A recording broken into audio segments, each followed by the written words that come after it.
This is Coosa Conversations with Chris, and I'm excited to bring you another episode with President and CEO of Westwater Resources, Chris Jones.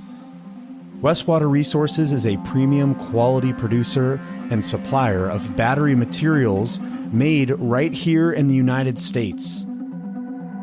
On Coosa Conversations with Chris, we discuss how Westwater Resources is supplying the energy of the future.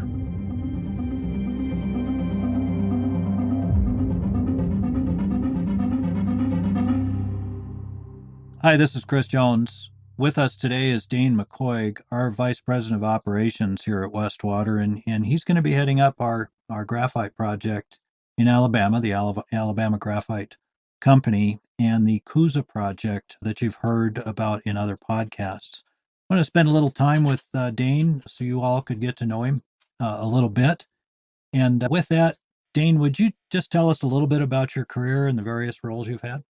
Sure. Thanks, Chris. Thank you all for having me. Yeah, I started as a plant engineer for URI down in South Texas. Started around 2004. And I found URI. It's an industry that had, great appeal and operations to me. I started, like I said, in 2004 as a plant engineer. I moved to plant superintendent shortly. I've worked as the manager of engineering, manager of operations, and in 2013 I've moved up to the vice president of operations. And I've been here working. In 2018 we acquired Alabama Graphite, and I've been working for the last couple of years to work on our pilot facility and plans to advance to production.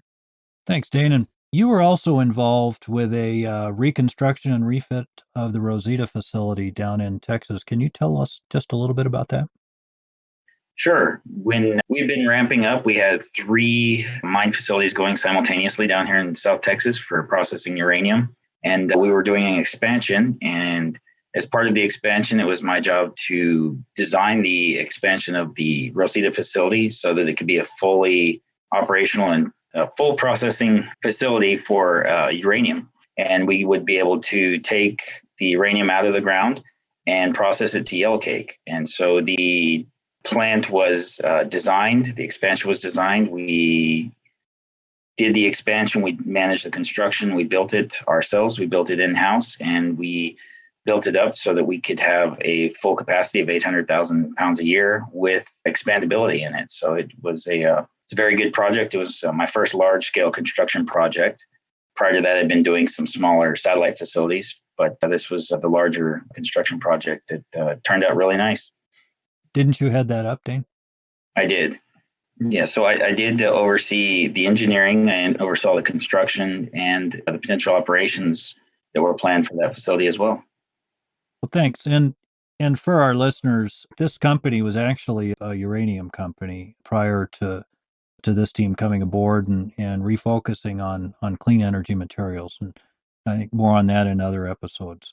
When you've been working with some of these projects, what are some key areas of success for you during these projects? What are some of the things that you remember best as high points and successful outcomes on some of these projects that you have been associated with? Yeah, so getting to production, I like to build, I like to design.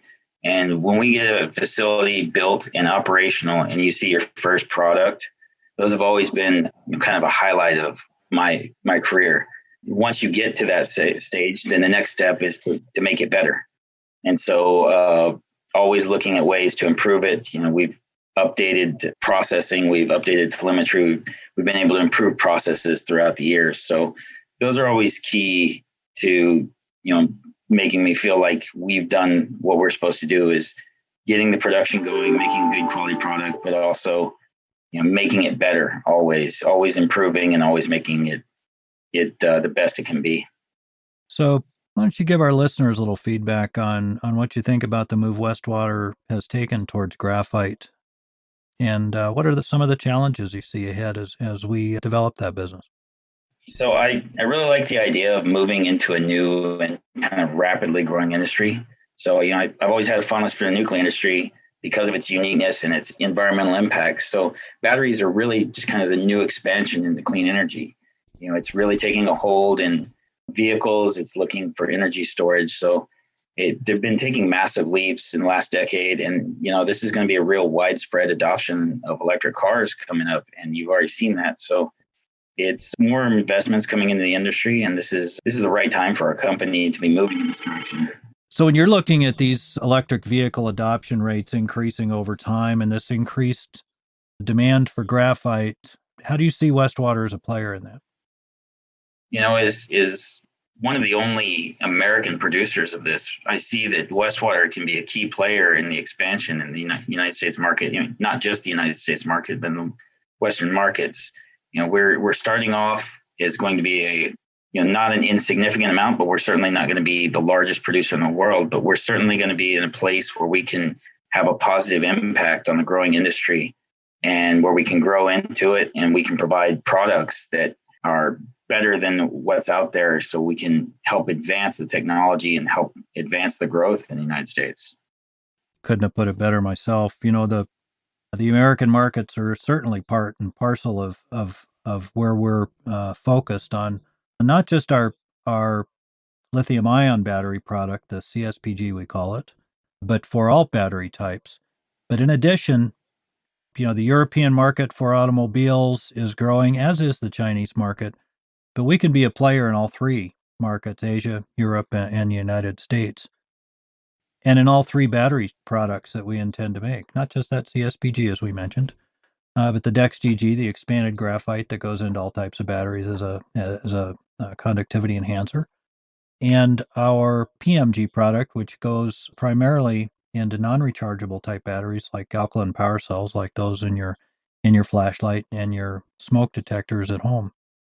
So as we develop this business here in the United States, and I will note once again for listeners that we're using non-Chinese graphite as our feedstock here for the next several years as we develop our mine down in Alabama, and then once that's developed, we'll of course transition to Alabama mined graphite in our Alabama processing facility. So for, as Dain points out, a U.S. made product, soup to nuts.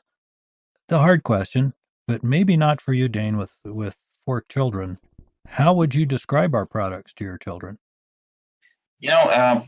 Generally kids are, same kind of, they're always on some kind of battery powered device. So it's kind of easy to relate to them. So, what I tell them is we're going to make the materials that allow those things to work. You like, as much as I try and limit screen time and stuff for the kids, but if you like your tablet or your phone or your anything that's battery powered that they play with or something like that, we're making these things work. And we're making them work better. We're making them work longer. And so many times they'll come to me, I'm out of charge. I need to be plugged in or something like that. Something to make those products better for them, making their life better. It's kind of, it's an easy way to relate to them. And I get to tell them that we get to help do that and we get to help do it and make these products not only better, but also cleaner for the environment. And it's something that they can, be proud. We can be proud of. Excellent. So Dain, where the business sits right now and where it plans to be over the next couple of years, what can you tell me and our listeners about our business plans going forward, say from now through, call it 2021? We've had some very fortunate breakthroughs in our pilot process, and we're moving forward, and we're going to be able to have several tons of material that we're going to be able to not only test, but distribute to potential clients and work on sales. But, that pilot project is providing us excellent data so that we can finish our feasibility study and we can start designing the detailed engineering. And in 2021, we fully expect to begin construction of our full-scale facility, for production later in 2022. But this really has given us the ability to move forward, and not just on a theoretical basis, but on an actual basis. We have the ability to move forward on this and to see it through now. So this is a really exciting time. Well, thanks, Dain. And we are pretty excited about our future. We're very excited about our ability to execute this future now with funding in place to do all of the things Dain just talked about, up to, I would say, the construction of the project, which will require some version of project funding as we go forward. But it's really exciting to have the resources to execute all of these other activities in-house and without external funding of any kind. Dain, first of all, I want to thank you for taking the time to speak with me today in this podcast environment. The basic points I think that our listeners want to be aware of and cognizant of as I go along is Westwater's all in on graphite. And graphite's in the things you use, as Dain pointed out, all those electronic devices that you see and use in your home or your kids use in your home, up to and including electric vehicles. Just remember, an fully electric vehicle has 800 pounds of batteries in it, and 200 pounds of that is graphite, and that's stuff we make. Our pilot plant is going to produce those materials over the coming months through about Valentine's Day or a little quicker, and we expect more than 10 tons of material that we can send on to our prospective customers so that we can begin testing ahead of time in advance of our construction efforts, again headed up by Mr. McCoig, as we go forward starting in the mid-year of 2021. So Dain, once again, thanks for taking the time with us today, and you all have a great and safe day. Thank you very much.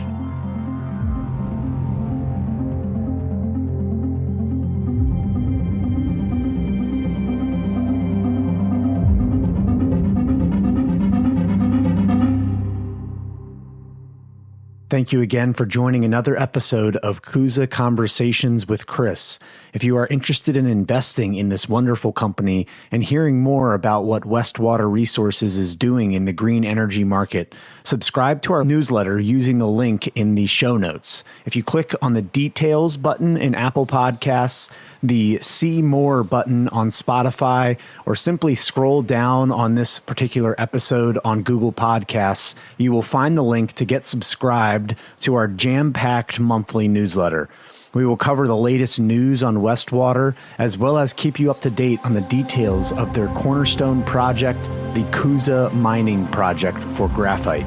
Have a great day, and we will talk to you again soon on Coosa Conversations with Chris.